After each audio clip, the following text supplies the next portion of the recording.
Mikey, it's your mother. I hope I'm not interrupting anything, but I just wanted to check in and see how things are going. You're working from home again today, right? That means you're by yourself all day. Are you feeling okay? You haven't caught a cold, have you? Sometimes you don't even realize you're getting sick until it gets really bad. And what about food? Are you eating properly? You have a terrible habit of skipping meals when you're too busy with work. Oh, and Andrea, she's making sure you're taken care of, isn't she? Oh, for the love of... Mom, can you please stop bombarding me with these overprotective messages? I was in the middle of a really productive work session. I was focused. I was actually making good progress. And now my focus is completely shattered because I had to stop and deal with this. Mikey, that's not a very nice way to talk to your mother. I'm just looking out for you.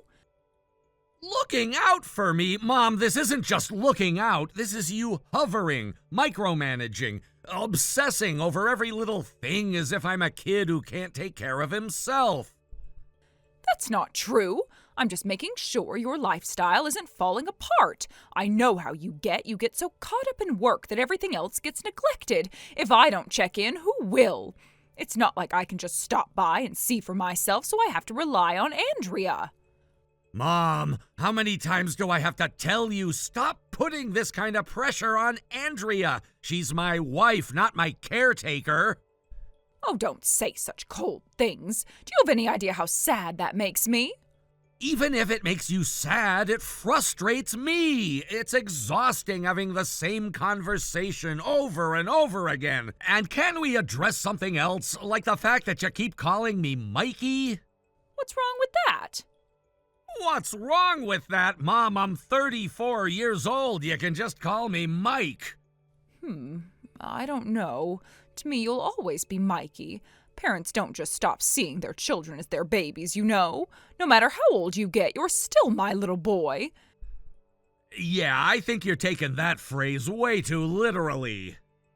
Anyway, where's Andrea? I messaged her a little while ago, but she hasn't responded. She's at work. Obviously, but I sent her a message and she still hasn't replied. That's because she can't check her phone during work hours. Her company has a strict policy against personal phone use. She has to leave her phone in her locker. If she sees your message at all, it won't be until her shift is over. What? So she won't even see it for hours? That's right. That means she's not properly taking care of you, is she? What? Mom, what exactly did you message her? I just asked if she went home during her lunch break. Why? Because she should be making sure you have lunch, of course. Mom, I can make my own lunch. So she didn't come home, did she? Obviously not. She only gets an hour for lunch. Even if she wanted to, there's no way she could make a round trip, cook, and still get back to work in time. Oh my goodness, Andrea works that far away? It's not that far. It's just too far for a round trip during a 1-hour break. No. If she's too far away to come home and take care of you, then that's too far. Mom, I know people who commute 2 hours one way. Compared to that, Andrea's job is close. That's completely different. If she weren't responsible for looking after you, then I wouldn't care. But she is. She's your wife. She should be there to take care of you when you need her. We need to do something about this. She should quit that job and find something closer. Mom! No, listen to me, Mikey. A job is a job. There are plenty of jobs out there. She can find one that's within a reasonable distance. And by reasonable distance, you mean? Oh, I don't know. 3 minutes away by bicycle should be the absolute limit. That's insane. We live in a suburban residential area. There aren't even that many workplaces that close by. Then you should move somewhere that makes more sense. No! Andrea likes her job. She enjoys the work, she's good at it, and she's happy there. I'm not gonna ask her to leave just because you think she should be hovering over me all day. Mikey, I can't believe you're okay with this. Okay with what? You've only been married for 3 months and you're already letting Andrea carry such a heavy burden. What? I thought marriage was about a husband taking care of his wife, providing for her, making sure she doesn't have stress. Instead, you've put her in a position where she has to work so hard, commuting so far, and still coming home to take care of you. Mom, stop. If only I didn't live so far away. If it weren't for this 4-hour distance, I would come take care of you every single day. Don't! Do not even joke about that! Actually, Oh, no. there's something I've been planning for a while now. I think it's finally time to put it into action. What are you talking about? You'll see. It's a surprise. A surprise? Yes, I just need a little time to prepare everything, but once it's ready, you're going to be so happy. Mom! Trust me, Mikey. I don't! I really don't! Oh, you'll love it. I already hate it. Now, just be patient. Everything will be ready soon. I have a really, really bad feeling about this.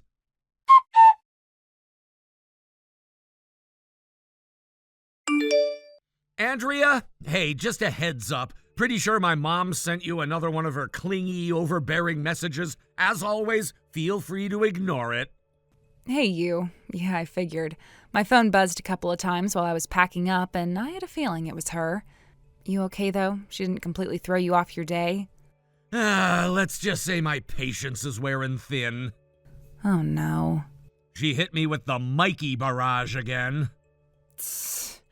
Mikey! I swear to God, Andrea. I'm sorry, I couldn't resist. But seriously, I don't know how you deal with this daily. Your mom's got persistence, I'll give her that. Oh, believe me, if persistence were an Olympic sport, she'd have taken home gold years ago. No kidding. Though, to be fair, I do get why she's like this. Your parents' divorce hit her hard. Living alone must be rough for her. Yeah, I get that, I do, but here's what gets me. The whole reason my dad wanted the divorce in the first place was because she was way too obsessed with me. That's literally why they split. And 2 years later, she still doesn't get it. That part is wild to me. Like, I understand feeling lonely. I understand struggling to adjust, but you'd think she'd have some level of self-awareness. Nope, none. Not even a little. That's honestly kind of terrifying. Right? At least your dad understood what was going on. That's the one silver lining in all of this. Yeah, thank God for that. If nothing else, I'm glad at least one of my parents realized how unhealthy this was. Honestly, if Dad hadn't dropped the divorce bombshell when he did, I might have never worked up the courage to move out. And if I hadn't moved out, I wouldn't have met you. Aw. I mean it. If I'd still been stuck in that house with just my mom, I don't even want to imagine what that would have been like. Just thinking about it makes my skin crawl. Well, you're not stuck there anymore, and you'll never be in that position again. Yeah. Except, she still finds ways to make my life miserable from a distance.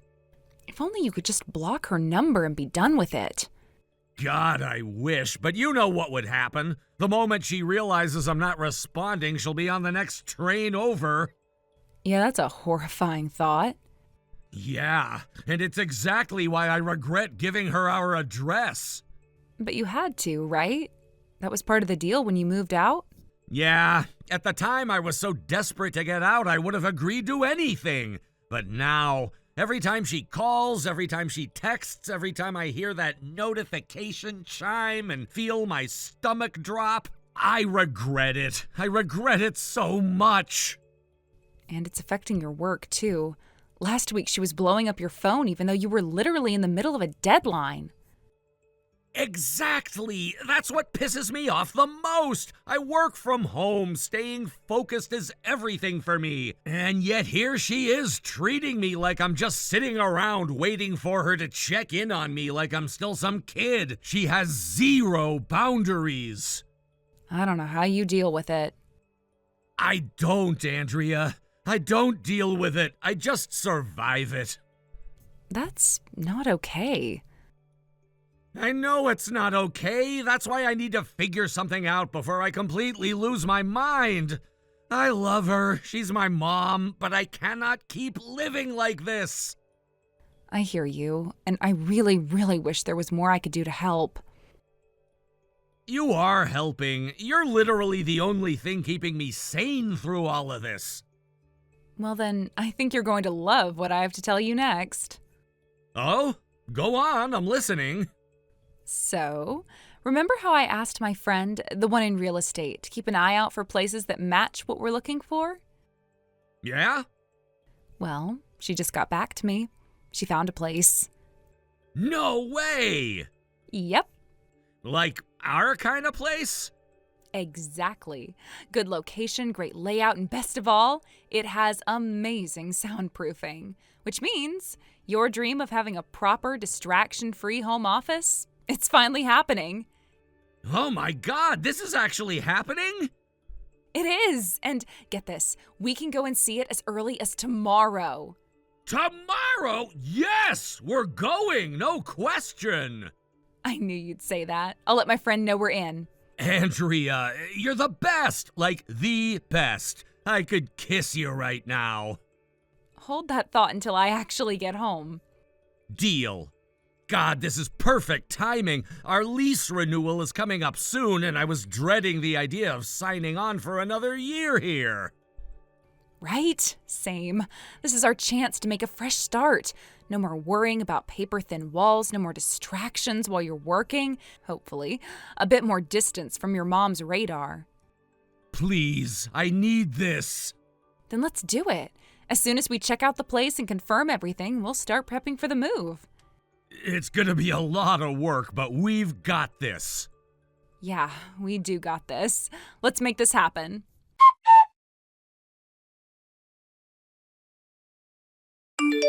Mikey, it's your mother. I'll be arriving there soon. Oh, and if you're busy, you don't have to reply. There's no need. Because from now on, we'll be together all the time. Isn't that wonderful? Mikey, are you home? I just arrived and the door was unlocked. Did you forget to lock it, or did you simply leave it open by mistake? I didn't want to barge in on you, but I thought maybe I could surprise you with something today. But now it feels like I've thrown everything off. I expected to walk in and find you both here enjoying a quiet Sunday, but no one's around. I thought you'd be spending time together, but maybe I misjudged that. Well, if you're not home, that's fine. I'll just go ahead and handle things here. Don't worry about me, Mikey. Just keep doing what you're doing. Don't feel like you have to rush back. I'm just here to look after things, and it's no trouble at all. Wait, Mom, what's going on? Oh, Mikey, I didn't mean to startle you. It's just, I thought you might want to know. I've just brought some of my things in. I managed to get a friend to help me unload everything. I've started moving in just a little. I didn't want to overwhelm you, but I thought this might be the best time. What? What do you mean you brought your things here? Yes, Mikey, I thought it would be nice to be closer. You've been through so much, and I know how tough it's been for you. I thought that if I was here, it might help. I've been thinking about how hard it's been, how much you've been struggling, and I couldn't just sit by and do nothing. I want to help, Mikey. Help? By moving in without asking me? I didn't want to come in uninvited, but I thought if I were here, I could take care of things for you. I could make sure you're all right, keep things in order. You know, like I always have. I can't bear to think of you suffering in silence when I'm here, and I can take care of it all. Look, Mikey, I know I've been a little overbearing in the past, but I just want to be there for you. I didn't ask for this, Mom. You can't just move in whenever you feel like it. But Mikey, this is what I've always done for you, right? I raised you, I took care of you when you were little. This isn't any different. I just want to make sure you have what you need. This isn't the same thing. You can't just barge into my life like this. I'm not barging in, Mikey. I'm just trying to take care of you. Look, I saw the kitchen and I thought to myself, this place needs a woman's touch. You know, things could be a little cleaner, a little more organized. And the fridge, it was almost empty, just beer and snacks. You're not eating properly, are you? What does that even matter? Mikey, you don't understand. I can't stand the thought of you not taking care of yourself. I know how much stress you're under. I've seen it, and you've been so distracted, so busy that you're forgetting basic things. This isn't like you, Mikey. You've always been so responsible. But now I see this place, and I can't help but think that Andrea isn't keeping up. What are you saying about Andrea? Look at this place. It's not what I expected. It's a little messy. Maybe she's just not cut out for keeping things together. I'm sorry, Mikey, but that's what it looks like. I know she's been trying, but sometimes trying isn't enough, is it? Are you seriously saying this? You're criticizing Andrea now? I'm just saying what I see. I can't help but feel like you're not being taken care of the way you should be. You're my son. I can't stand the thought of you going through all of this on your own. Mom, this isn't about me needing you. This is about you needing control. I'm not controlling you, Mikey. Yes, you are. I just want to help, Mikey. I want to make things better for you. If I'm here, things will get easier for you. I'll cook for you, I'll clean, I'll make sure you don't feel so alone. I don't need you here. I'm not a kid anymore. Oh, you don't need to take care of everything by yourself. You shouldn't have to. But I do. I've always done it on my own. I've learned to handle things, and now I can't even think straight with you here trying to fix everything. I'm just trying to make sure you're okay. I don't want you to feel like no one cares, Mikey. I'm fine. I've always been fine. I don't need you to take over. I'm not taking over, Mikey. I'm here because I care about you. I'm here because I love you. I know how hard it's been. You don't get it. You're not listening to me. Mikey, I just want to be there for you. I want to take some of the burden off you. You don't need to do it all by yourself.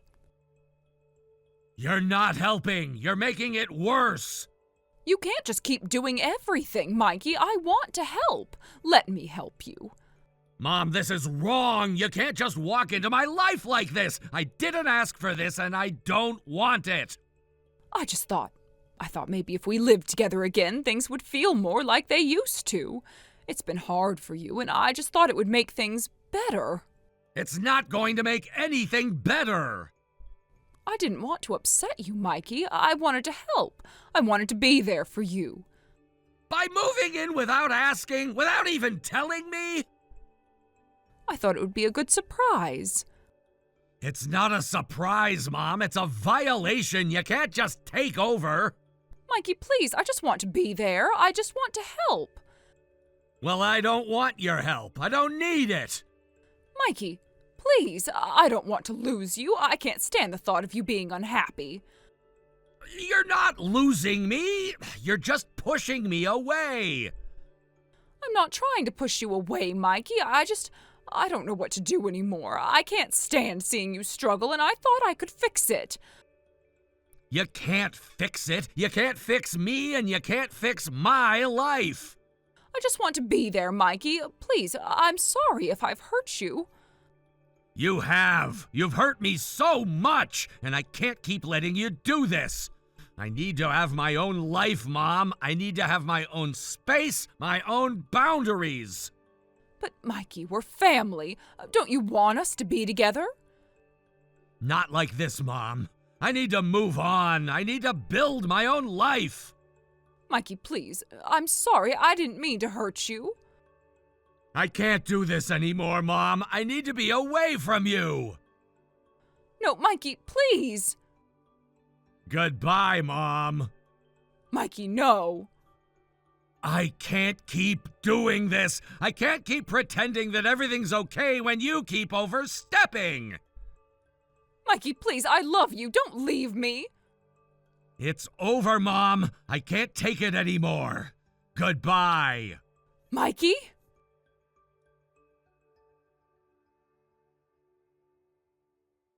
Mikey, please.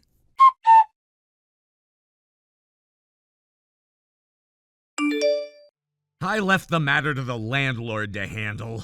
At first, I couldn't shake the fear that this could spiral out of control. I prepared myself for the worst-case scenario, one where the situation would end up involving the police, a point of no return. It's a terrifying thought that things could get so bad that the authorities would have to step in. I braced myself, knowing I might have no choice but to face whatever consequences would come from this turmoil. But when the time came, when I wasn't there to intervene, it seems my mother realized, perhaps for the first time, the gravity of the situation. The tension was building, and she must have seen how quickly things could spiral beyond repair. Maybe it was the sheer weight of it all, of everything that had been left unsaid, unresolved, that pushed her to the point where she knew she had to step back. She must have understood on some level that it would only get worse if she kept trying to manipulate the situation or avoid the truth.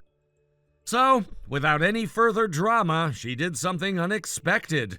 She apologized. It wasn't a perfect apology, of course. It wasn't one that magically fixed everything or erased all the pain, but it was sincere, at least from her side. And that simple act seemed to diffuse the tension that had been building. There was no police involvement, no further escalation. My mother, for the first time in a long while, seemed to be owning up to something. It was a quiet moment of reckoning, but one that allowed the situation to come to a close, at least temporarily. But things didn't end there, not by a long shot. Immediately after that, it seems my mother sought out my uncle, her older brother. It's clear she turned to him for help, hoping that he could smooth things over, help her navigate the mess she had created.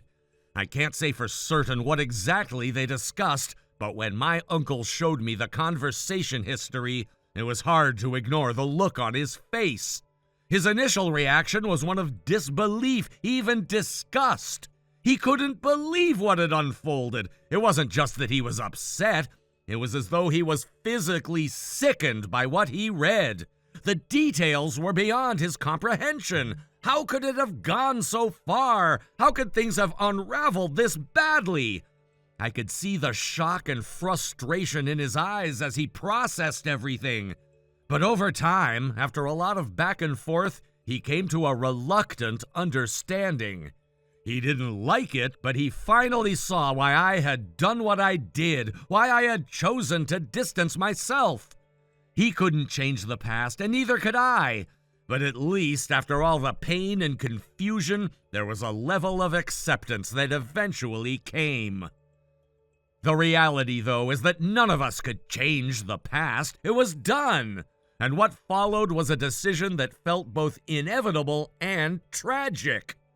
My mother was going to move into the annex, the small separate living space on our property. The idea was that she could live there on her own, away from the chaos of the main house. It was a temporary solution, though. It wasn't long before we all agreed that the next step would be for her to eventually move into a nursing home. It wasn't something we were happy about, but it was the only option left. After everything that had happened, it didn't seem like she was capable of living independently anymore. But that decision came with a heavy emotional toll. I don't think anyone could have predicted how much it would affect my mother.